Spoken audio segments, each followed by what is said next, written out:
আরামবাগের মুথাডাঙ্গায় 10 বছরের শিশু শেখ রেহানের মৃত্যুর ঘটনায় মূল অভিযুক্ত শেখ রমজান আলীকে শনিবার আরামবাগ মহকুমা আদালতে তোলা হলো।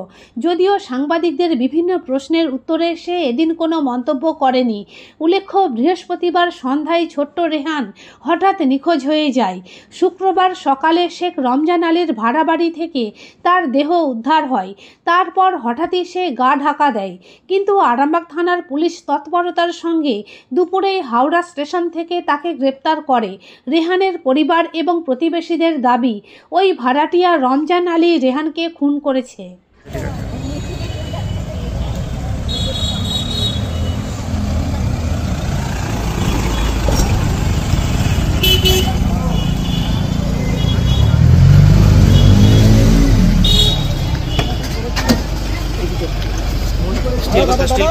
দাদা কি করেছিলেন? দাদা কি করেছিলেন? কি করেছিলেন দাদা? কি করেছিলেন দাদা? কেন করেছিলেন? কেন করলেন এরকম? কেন করলেন?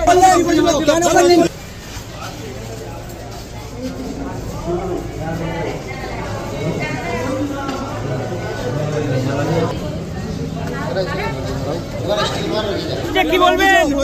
কি হয়েছিল? কি হয়েছিল? অভিযোগ দাদা কি বলবেন? কি বলবেন? কি বলবেন? কেন করেছেন? কেন করেছেন? কেন করেছেন দাদা?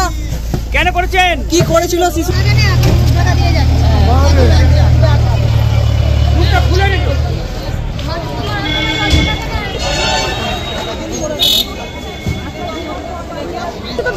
কি শাস্তি চাই? ও অপরাধ করেছে, বড় হয় তার সাথে যুদ্ধ হয়, মেরেছে ঠিক আছে, ও তো বাচ্চা। এর কি শাস্তি চাইবেন? এর শাস্তি আদালত আইন দেবে। 10 বছর বাচ্চাটাকে মেরে কি লাভ হবে? এর কি সাজা হওয়ার দরকার আছে? ও সাজা দরকার তো। কি সাজা দরকার? এবার যেটা আইন বুঝবে করবে, তাই ভালো। কি করে ভালো ওইসব লোকের? ওসব যারা বাচ্চা দিকে মেরে দেয় ফাঁসি দেয় ভালো, ওসব না বাঁচি দেখাই ভালো। আর যার গেল মায়ের ছেলে করে শুনে চলে গেল, তো এটা কি ঠিক হয়েছে? দেখলেন যে যাকে নিয়ে এসেছিল? না, মুখে তো চাপা, দেখতে পাইনি। কি করে দেখতে পাবো? মুখে চাপা। বলুন। সমাজ ব্যবস্থাটা আমাদের সঠিক নিতে হবে। কোনো অন্যায়কারী ব্যক্তিকে কোনোভাবেই প্রশ্রয় কোনোভাবেই দেওয়া যাবে না। যে এই কাজ করেছে, আগামী দিন আমাদের সমাজে যেমন এই রকম ব্যবস্থা না ঘটে, সেই রকম আমাদেরকে সচেতন হতে হবে।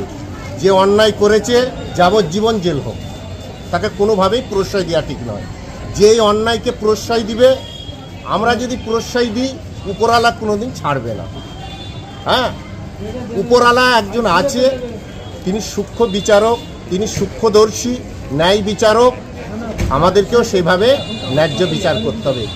একটা নাবালক বাচ্চা, নিষ্পাপ বাচ্চা, সে 10 বছরের, সে অসহায় বাচ্চা, এইভাবে হলো, এটা আমাদেরকে খুবই খারাপ লাগছে। আমাদের এই বাংলার শান্তি আমরা চাই। আমরা হিন্দু মুসলমান সকলে ভাই ভাই এক হয়ে থাকব। ধনী গরিব কোনো ভেদাভেদ থাকবে না। যে পার্টি করুক, কোনো দাঙ্গা আমাদের চলবে না। বিপদ আপদে সকলের পাশে এক হয়ে দাঁড়াতে হবে। এত বড় অন্যায় ব্যক্তি, আমার বক্তব্য যাবজ্জীবন জেল হোক। কি নাম আপনার? কোথায় বাড়ি? আমার নাম হাজি মাওলানা সৈয়দ মোহাম্মদ নাইমুদ্দিন। আমি হুগলি জেলার খানাকুল থানার মাইনান গ্রামের আমি স্কুলের শিক্ষক। নিউ নূর সোফা সেন্টার, এখানে সমস্ত রকম সোফা পাইকারি ও রিটেলে বিক্রয় করা হয়। সমস্ত সোফা নিজস্ব কারখানায় তৈরি করা হয়। প্রোপাইটার হানিফ হোসেন খাঁ ও রুহুল হোসেন খাঁ, বড়ডোঙ্গল হাটতলা সিনেমা হলের সন্নিকটে, হুগলি। যোগাযোগ 7797170093 এবং 9382003105।